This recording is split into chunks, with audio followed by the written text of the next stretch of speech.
And some of the hard things that are being said is that Jewish community wouldn't react like this, or the Christian communities wouldn't react like this, but there's a particular sort of thing about Islam that makes it react like that. It's a hard thing to say, but people are saying it. Yeah, no, they are. I want to say, first of all, that I'm racked with anxiety, and have been the last 24 hours, about how we start to talk about this. We, all of us, Muslims in particular. And I'm racked with anxiety because I'm a philosopher, and I know that in moments of crisis, that there is a premium on a kind of moral clarity to be able to say that we are on the side of satire, and we're on the side of freedom of speech. But I also know that that is an impossibility, that those clarities are really, really difficult. And so I am racked with the anxiety of knowing that these questions are much more complicated than we may want or are desirable. I know that one of the anxieties for me has been how far yesterday I tweeted the Je suis Charlie picture as my Twitter profile, and then I changed it back, and then I changed it back again. And I've been thinking a lot about what it means to demonstrate solidarity. I mean, is it an expression of sympathy? Because, I absolutely sympathise. It's devastating to hear Alan recite that list of names, right? And in fact, it makes our picking over the analysis of ideas like freedom of speech and democracy really alienating in a way, right? It feels almost improper to do that when people lost their lives last night. But another part of me also thinks that solidarity also means identification. And for me, it's not okay to identify with Charlie Hebdo. I feel devastated for what happened, and I defend to the death, like everybody else, freedom of speech. But for me, there is also a difference or a distinction between ridiculing and lampooning religion and peddling offensive images. I'm not saying all of those images were offensive, but the history of Charlie Hebdo is a really checkered one. It isn't the equivalent of Private Eye, and we need to talk about that. Some of the images that I saw on from Charlie Hebdo, they disturb me as well. Not just I think the ones that particularly were so obviously disturbing for me were the sort of ones that seemed similar to sort of anti-Semitic tropes, and I don't think we'd have put them in our newspaper. Well, just say if you look at the Arab press across the Middle East, you will find appalling anti-Semitism as a matter of fact every day. That's not okay either, right? It's not okay either. But I do think a lot of people who want to be offended, I think this is a very important thing to say. If you don't like a program on TV, if you don't like a cartoon in a magazine, don't look at it. You have the freedom not to be offended. I think there is a desire to be offended, which offends me. I think if you're free in this society, you can turn off the TV, you can not buy it, you can not look at the poster. There are plenty of people who are offended if you don't offend them.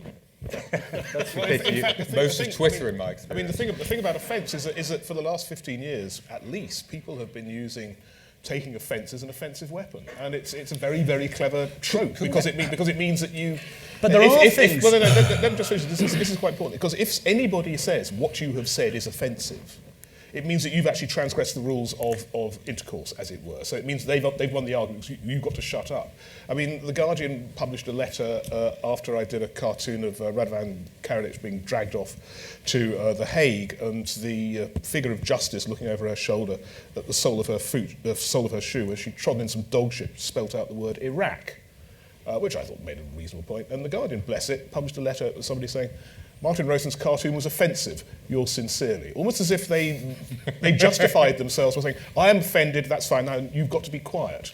I'm sorry to ask such a direct and crass question, but you would think there are limits to the sorts of things that you would do. There are limits to the sorts of offence that you would there are. So how do you negotiate those? I have, I don't know, Steve can answer for himself, but as far as I'm concerned, I have two simple rules. I only attack people more powerful than me, and I attack people for what they think, not for what they are. There's nothing I want to say today that is an attempt to mitigate or justify what happened last night. It was a wasteless, senseless act without redemption. Absolutely. But I do want to say, I could talk to you all day about the philosophical discussion is about free speech, but I want to draw attention to something very specific about what Charlie Hebdo do, which is that they deploy the language, seemingly, of an admirable sort of French republicanism that doesn't just happen, but also coincides with the language of French nationalism. I mean, if those of you who've looked up some of, it feels really improper, and I acknowledge how improper it is to talk about this, because, obviously I feel as you do, I'm Muslim, but I'm a human being too, who condemns what happens last night. But there is something about the way those images, there was one in particular I'm thinking about, it's the image of the Boko Haram, the girls who were kidnapped by Boko Haram, and I'm sure lots of you have looked it up. It was published earlier this year. I think Sunny might know it too, where the girls are depicted as members of a sexual harem, the harem of Boko Haram, and they're pregnant and they're wearing hijabs, and they're belligerently proclaiming their right to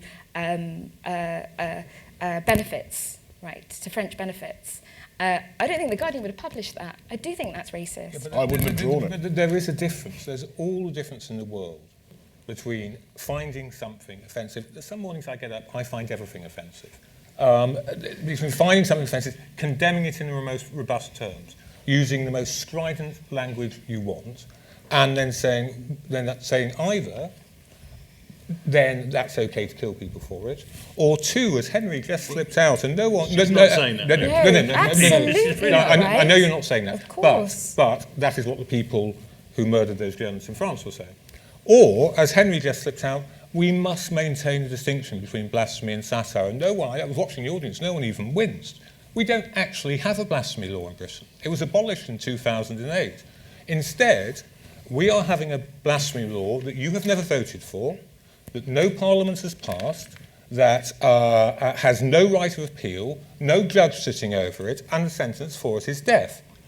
We're having a blasphemy law enforced at a barrel of a gun by the extremists of one religion. And don't think other religions won't notice the deference that's given to the extremists from other religions. That is the worst possible type of blasphemy law. That is one with no legal or democratic justification and has to be fought. Is there a good